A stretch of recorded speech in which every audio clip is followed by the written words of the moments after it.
ஹெல்த்தியான பச்சைப்பருப்பு பிரியாணி எப்படி செய்கிறதுன்னு பார்க்கலாமா? அதுக்கு குக்கரில் தேவையான அளவு எண்ணெய், கொஞ்சமாக நெய் ஊற்றிக்கணும். ஹோல் ஸ்பைசஸ் போட்டுக்கணும். 2 வெங்காயம், 2 பச்சை மிளகா, கருவேப்பிலை போட்டு நல்லா ஃப்ரை பண்ணிக்கணும்.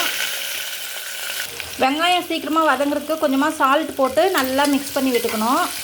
வெங்காயம் நல்லா இந்த அளவுக்கு வதங்கிடுச்சு. இப்போ இஞ்சி பூண்டு பேஸ்ட்டு போட்டு நல்லா வதக்கிட்டு ஒரு 3 தக்காளி வெட்டி வச்சுருக்குறோம், அதையும் போட்டு நல்லா வதக்கிக்கணும். கொத்தமல்லி புதினா ஆட் பண்ணிக்கணும். பிரியாணி மசாலா, மிளகாய்த்தூள், மஞ்சத்தூள், உப்பு போட்டு நல்லா மிக்ஸ் பண்ணிக்கணும். லெமன் ஜூஸ், பச்சைப்பயிறு, மில் மேக்கர் போட்டுக்கணும்.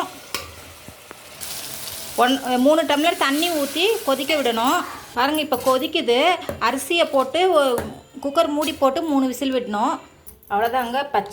பச்சைப்பயிறு, மில் மேக்கர்லாம் போட்டு பிரியாணி ரெடி ஆயிடுச்சு. இந்த வீடியோ